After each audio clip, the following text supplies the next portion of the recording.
Hi, I'm Colin and this is the ActionFigureResource video channel. Today I'm taking a deep dive look into the Mego Batman vehicles. Don't forget to watch to the end to get your free downloadable Batman action figure checklist.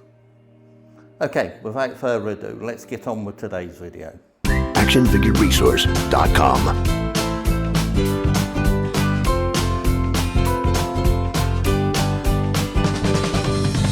Yesterday's toys, today's treasures. Hi, I'm Colin and this is the Action Figure Resource video channel.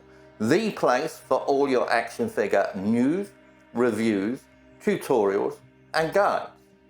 I hope you find the information here interesting and informative and that it helps you with your collections. Don't forget to hit the subscribe button below and the bell icon in order to be informed on all my future videos. Okay, now let's get on with today's video. The first vehicles we're going to look at were released as part of the world's greatest superheroes line in 1975.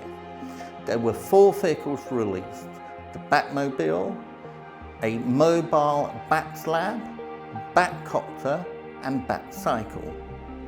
The first one we're going to look at is the Batmobile.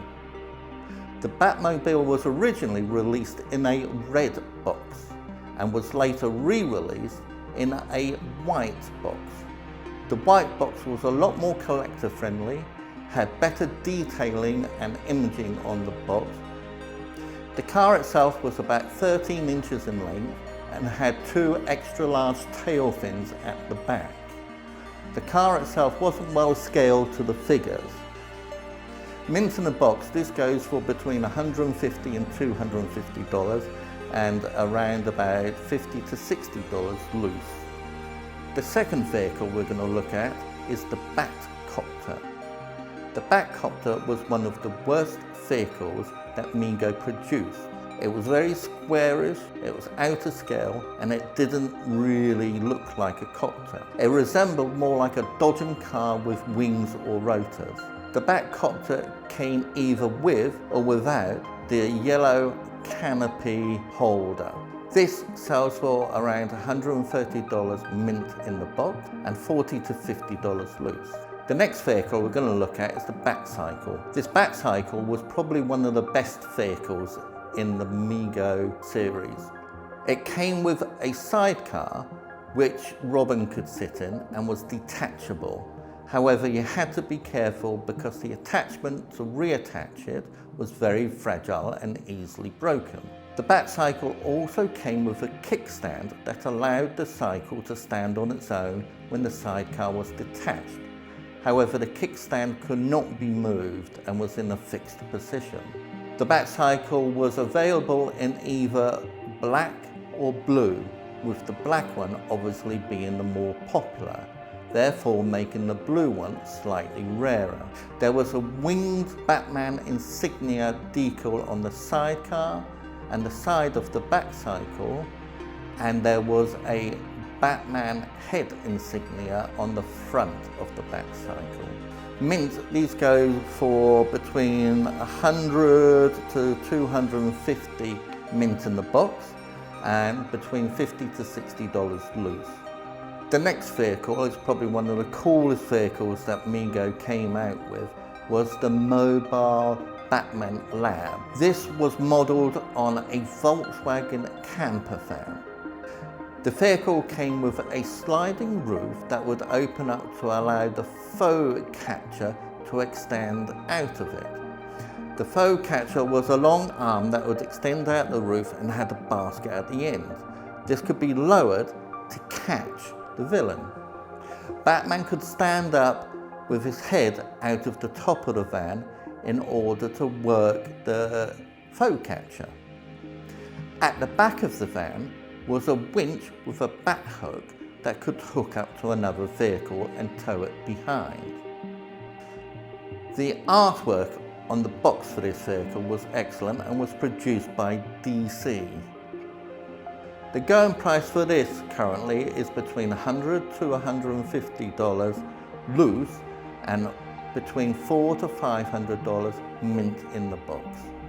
The second set of vehicles we're looking at today are the Comic Action Hero line of vehicles, which were released in 1979. With this line, they released a second Batmobile, another Batcopter, a Bat Machine, and a Bat Shuttle. The Batcopter was actually a retooled Takara Micronaut spy heli. The spy heli was never released in the Takara Micronauts line, so Mego retooled it and utilized it for their Batman line. This vehicle was really cool. It had a ripcord that when you pulled the ripcord back, the copter would fly. You could put the figures into the cockpit. The only problem with this is that a lot of the figures would fall out when the copter was flying. So it's a shame they didn't put a parachute with Batman on this one, and many kids lost their figures due to their falling out of the copter. Mint, in the box, these go for around about $150. Loose, they're about $40 to $50.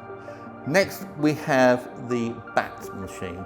The Bat Machine was an electronic programmable vehicle. At the back of the vehicle was a dashboard with a control panel. You were able to program in 4 commands: forward, back, left, or right. When you program the sequence in, you could press the go and the vehicle will move by the directions you had programmed in. It could also do them in reverse. This vehicle resembled the Milton Bradley electronic Big Track. In fact, the Mexican released Bat Machine was called the Bat Track. The Batmobile that was released in the Comic Action Heroes line is very rare to find mint in the box. Batmobile here came with the 3 figures attached to the box on a panel above the Batmobile. There are only 3 known versions of this available mint in the box. Part of the Comic Action Heroes line, Mego released a set of shuttles. These vehicles were retooled Takara Micronaut vehicles. They were released under the Lion Rock logo rather than the Mego logo, and initially were only released in the UK, but were later also released in the US. These vehicles go for around about $130 mint in the box, and between $40 to $50 loose. The last vehicle we're going to take a look at today is the Pocket Action Heroes Batmobile that was released in 1980. The Batmobile with the Pocket Action Heroes line only had 2 figures rather than the 3 that came with the Batmobile in the Comic Action Heroes line. With the Pocket Action Heroes, there was only a choice of Batman and Robin. These also came in the box rather than displayed on the top panel above the car. Please note that all values given in this video were correct at the time filming in May 2020. These prices are not a solicitation or offer to buy any of these. If you have any comments or questions, make sure you put them in the comments below. Okay, that's it for today. I hope you enjoyed the video. Don't forget to subscribe below, click on the bell icon to be informed of all my future videos, and download your free Batman action figure collector's guide. Until next time, bye for now. ActionFigureResource.com. Yesterday's toys, today's treasures.